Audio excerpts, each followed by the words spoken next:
Hi, this is Kurt Barone, and welcome to another edition of File Law Vlog. I know I have made a promise to myself and to the listeners that I'd be doing more vlogs, and it just seems like life gets in the way, and there's never enough time uh, to do it. And several that I've tried to schedule the last few weeks with different attorneys and different folks that are involved in litigation end up falling apart. I think there's some concerns folks don't want to sort of tip their hand to where cases are going or sort of pour gasoline on a problem. So they're reluctant, and I understand that, but it's hard to get folks that are involved in litigation to be willing to talk about it. So today I just wanted to kind of do a sort of a solo vlog and just sort of catch folks up as to what's going on and some of the hot topics that we're dealing with at File Law, both File Law Group and File Law Vlog and blog. One of the things that I think is pretty interesting, I've got one of what's become one of my favorite classes now is the toxic employee class coming up this Wednesday, March 10th at 1 o'clock. And it's a great class. We talk about a lot of different aspects of personality and challenges in the workplace. And one of my favorites is bias. And but the class seems to bring out the worst in people. And I'm not talking about the people who come to the class, but the emails that I get and some of the social media postings about the class are really kind of concerning. And they seem to fall right now. They seem to be falling into two categories. One is sort of hate email. Maybe hate's a strong term, but people are upset that we use the term toxic employee. Now, first of all, I didn't come up with that. That's a generally used term for employees who create disruption in the workplace. Okay, but I understand some people have some concern. It is sort of a demeaning kind of a label, but guess what? That's like the first thing we talk about in the class, and it's kind of funny that people are complaining about it, but we talk about the importance of not using it in a pejorative sense, in a sort of a demeaning or ridiculing way. That folks that are truly toxic more than likely have some psychological issues, probably a personality disorder, and possibly some other issues, and that's what makes them appear toxic. And that we really need to have a great deal of sympathy for them, and try to do what's best for them and also best for the organization. But it's kind of ironic that folks attack the the use of the term, and I'm not sure there's another term I could use in the heading, which is going to sort of zero in the audience that we're looking for and really kind of summarize the topic the way the term toxic employee does. So that's sort of, let's say, attack volley number one that I get. The next one has to do with the fact that we talk about employees, and other people are upset that why are you talking about toxic employees? Why aren't you talking about toxic bosses? Well, I mean, if you want to do your own class, you can do a class on whatever you want, but this is a class on toxic employees. I'm not sure from the bottom how you effectively manage a toxic boss, but here's the thing: we talk about toxic bosses and the role that toxic bosses play in making the workplace a very difficult place to work, and also a difficult place to deal with other toxic employees. So, we spend quite a bit of time talking about toxic bosses, but again, those two things seem to be almost like lightning rods for people who've got sort of an axe to grind. And it brings up another issue that I think is pervasive in society today, but it's people's bias. And, I'm not talking about racial bias or gender bias, but just that when people have an agenda, or people have a perspective or a narrative, or whatever term you want to use for it, they view neutral appearing things in a way that sort of goes along with whatever it is that's in their narrative. And if they have this thing that people aren't recognizing, that it's really bosses that are the problem, not the employee, then they see it something like that, and it just sets them off. And I don't know, difficult, but we spend quite a bit of time in the class, as we do in some of my other classes, talking about bias, and it's worth all of us being attentive to, not just, again, not just along racial lines and gender lines. Certainly, those are two of the most important ones that we see as a problem in society and also the workplace. Um, but even, particularly confirmation bias, that when you believe certain things. We talk about in the discipline class that when you believe someone's guilty of something, you have a tendency to see neutral appearing facts in a way that align with your belief that that person is guilty, and that can cause you to go after somebody or actually discipline someone who is not deserving of it. So, bias is, it permeates who we are as people, but it's something that we have to learn to deal with. So, next thing, I wanted to make it, just whether it's an announcement or how we get this word out, I'm not sure the best way, but it's a special opportunity with our FLSA class. We've got one coming up. Check the dates here, May 11th to the 14th. So it's online. But a special opportunity for folks who've been to the class in the last 3 years. If you've been to the class in the last 3 years, you have a special opportunity to attend this one for $99. And we're going to see how it goes. We may end up continuing to do that. But what is happening today, we've had a change in the administration here in 2021 with the president. That is going to cause the Department of Labor to maybe look back at some of the things that the past administration has done. And maybe there's going to be some changes in the FLSA. Not maybe, there's already been some changes to the FLSA, or at least the Department of Labor's interpretation and how they're going to be handling some certain things. So my point being, the FLSA is really important to us, and it's evolving.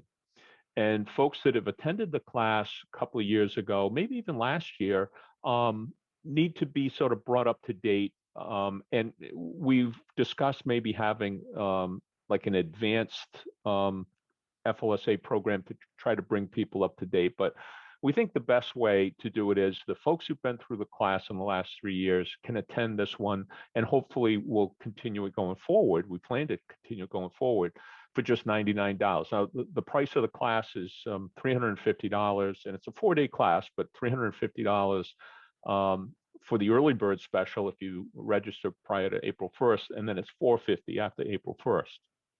So this is, it's a pretty substantial discount for those who've been through the class. And the idea here is that, once you get into the program, once you've registered for class and attended it, you'll be able to take advantage of this opportunity, and then periodically attend the class, maybe every year, every other year, however you choose to do it, at the $99 rate. And you'll be able to stay up to date on this. And I will tell you, this is an enormously difficult class to put together and also to present. It takes 3 firefighter attorneys. We're all experienced firefighters. We're all experienced attorneys. And while my colleagues, Brian and Bill, who are the other instructors, focus primarily on the FLSA, and thank God they do, because they keep me up to date on it. But I'm sort of more of a generalist, but their attention when they get up in the morning, other than their fire department, and Brian's retired, but Billy's fire department obligations. But I mean, he's reading cases, he's studying, he's consulting with attorneys all across the country, and he's also representing his own clients here in Rhode Island and also Massachusetts. So doing a tremendous job of keeping his eye on the ball of what's going on the FLSA, and he's truly a great resource for all of us. I'm a principal beneficiary of the hard work that he does, because I get to call him and, what do you think about this, and what do you think about that? But again, putting this class together is tremendously time consuming and difficult, and it's not cheap, because if I take 4 days out of my life to actually deliver it, I've got all the registration issues and all the other things that go along with it, my own preparation. So you're talking about several weeks of time each delivery that's involved in this. And there's a compensation issue for myself, the compensation for them. So it's expensive, and it's hard for folks to keep coming back to stay current with the evolving nature of the FLSA. So that's sort of what we opted to do, and hopefully it's something that we're going to be able to continue to offer going forward. That's our plan, is to continue to offer it. That raises the next question: is when are we going to be going back to live classes? And that's coming. For the FLSA, I got an email this morning asking me that very question. When is the FLSA going to be live again? I don't see that class being live in 2021, but I do see perhaps as early as maybe January, February of 2022, we may be offering a live version, more than likely, I think. And, we need a few more months of the vaccine experience and seeing how things are going to make that those final arrangements. But I would think the early 2022. I'm also going to start live classes probably in the fall, probably on a very limited basis. I'm not sure I'm going to do any open enrollment classes. I may do a couple, but certainly for fire departments that have been requesting to have me come out in person, probably the fall, I will start, the process there to start doing the classes on the road. So, we'll be on the road, certainly by 2022, but possibly 2021. Next thing I want to do is just kind of go over some of the headlines that we, let me click here and get it up and going. But some of the headlines that we're seeing in the fire law headlines, a couple of cases here, and let me just, if I can scrunch this all in the window. There we go. Okay. And no, it's not all in the window, is it? All right. Just take me a second. I apologize for this. Let's get it all there. Okay. No, it's not as pretty as it was. Okay.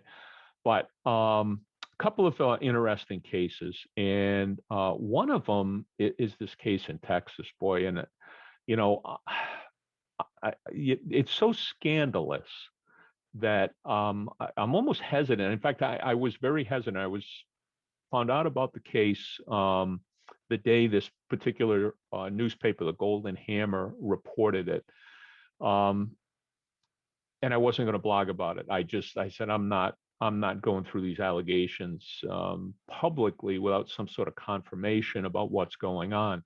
So I was able to log into the courthouse record. I forget what court it was, but I was able to log on to the courthouse record. Here it is, Montgomery County 284th Judicial District Court, and confirmed that a lawsuit by an assistant chief, let's see, Chuck Grant, who was fired from the Magnolia Volunteer Fire Department, allegedly over some whistleblower activities. He had been, expressing some concerns about some of the things that had been happening there. You can read it on the blog, all the details of it. But just so that you see how I kind of approached this, I just was very reluctant.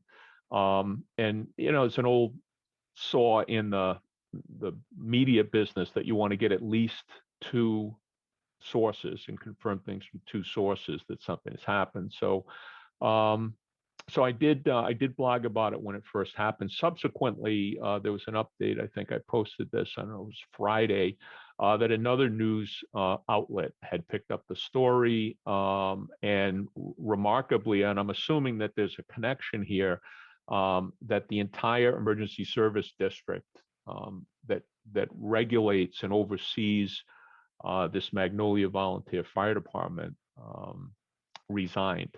That's remarkable. And the timing of it is suspect, that there was some improprieties going on, and everyone has stepped away from it. Now, that because they resigned doesn't mean they were involved in it, but certainly perhaps there's a question about whether or not they should have done something more to follow up on some of the things that were happening. But really just a crazy fact pattern there. So you may want to follow that one. I know I'm following that one. I did reach out to Chief Grant's attorney. I spoke to, I'm not sure if it was a receptionist or a paralegal in the office.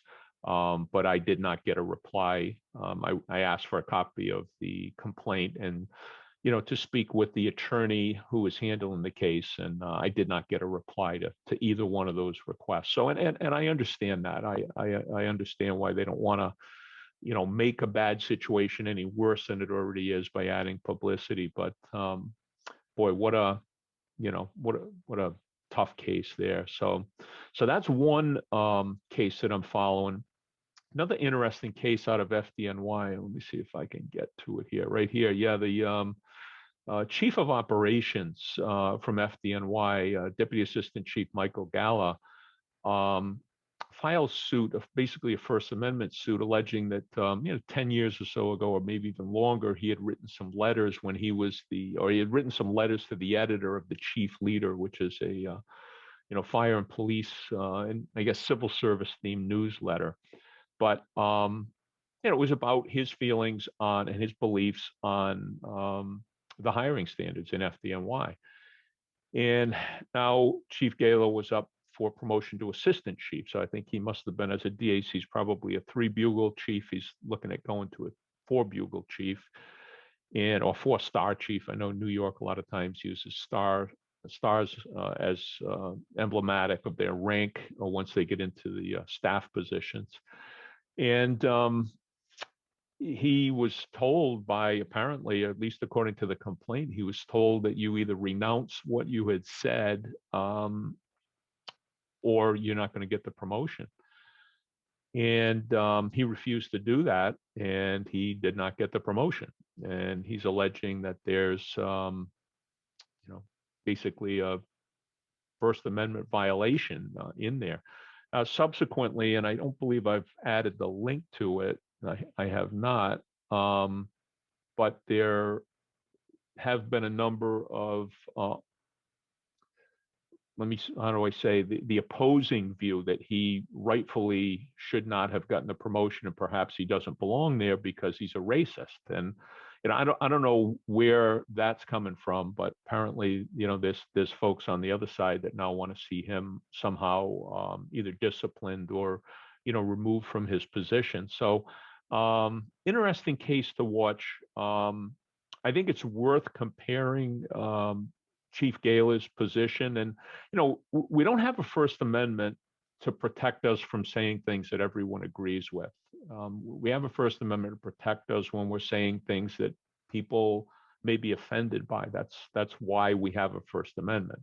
If you're going to say that sunshine is nice and grass is green and sun is warm and kumbaya, I mean, that's not why you have a First Amendment. And people want to burn the flag, they want to step on the flag, whatever, they want to protest. That's why you have a First Amendment. And so it'll be interesting to see. But the Pickering case, Pickering versus Board of Education, involved a teacher who wrote a letter to the editor and was terminated. And the Supreme Court said that a letter to the editor, you're utilizing a platform that other people can use.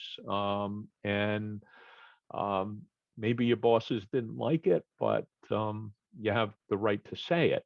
And, the Pickering, the teacher, it was a teacher who wrote it, and the teacher was critical of the school board and their allocation of money between athletics and education, and ended up being terminated over that. So, we'll see whether or not it fits foursquare on Pickering or not.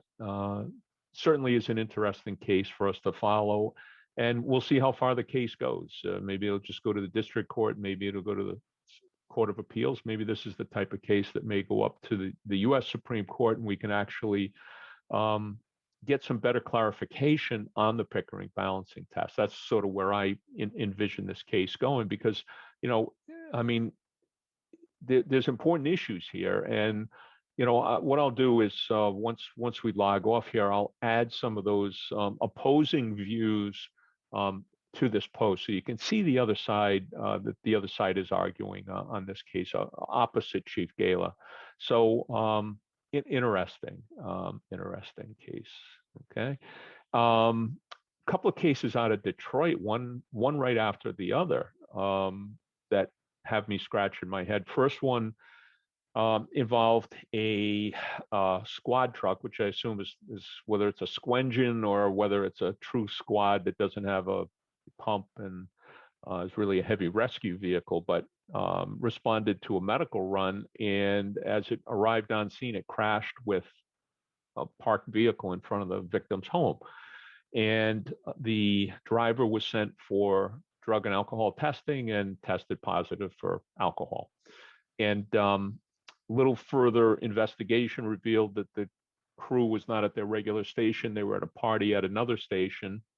And I know this kind of made me feel uncomfortable when this happened in Providence. I might have been the only one who ever felt uncomfortable with it, but you know, when someone's retiring, it's very common to have a party their last shift at the station. And I'm not sure what the reason for the party was in Detroit, but it can cause apparatus to be out of position. And then if you have something really bad happen, and I think one of the worst incidents that I've ever been involved with was the station nightclub fire. But if you had an incident like that and apparatus was out of position for something like going to a party, boy, it's not going to be pretty. And I'm talking the possibility of criminal charges. After the station nightclub fire, the many people in the public wanted manslaughter charges brought against certain people. And in fact, manslaughter charges were brought and successfully against a number of people, no firefighters, but after the Coconut Grove fire, there were people advocating for criminal charges against the mayor, the fire chief, the police chief. They wanted manslaughter charges. And again, any kind of disaster like this. But to make a long story short, I just have a concern about those types of things that you just can't rationalize to the public. And this, parties at the fire station where in-service units are going out of their district to another station for that is one of those areas. I sort of cringe at that idea. Whether there was drinking going on, whether it's not, I don't know. There's some sort of an investigation going on. But this was, I guess, 2 weeks ago now. Last week, they had another, and I guess, okay, I haven't, maybe I didn't blog about that. I think I did actually. I think it was in a different case. Here it is right here. I kind of snuck it in the bottom of this one. But there was another incident, and this time involving a chief who was responding to an alarm and got in an accident. And I don't know how he ended up going off the highway and then tried to get back on the highway, and that's where his vehicle ended up. But when he went for drug and alcohol testing, mandatory testing, he was drunk or impaired as well. So at least according to the tests anyway in the news media. So I don't know. Looks like Detroit has sort of a cultural issue, which many fire departments do when it comes to alcohol that needs some addressing. So just some of the many cases that I'm following here on Fire Law Blog, and I think we'll see how a lot of these things end up coming out. So, but that's really all I wanted to do today. Just kind of say hello to everyone. And by the way, I should have said this up front. If you haven't already subscribed to my YouTube channel, please do. And please like and share the video. It helps in terms of people searching for things if they can find me, find the blog. So it's a big benefit. So please consider subscribing and liking and sharing the video. And that's going to wrap it up for another edition of Fire Law Blog.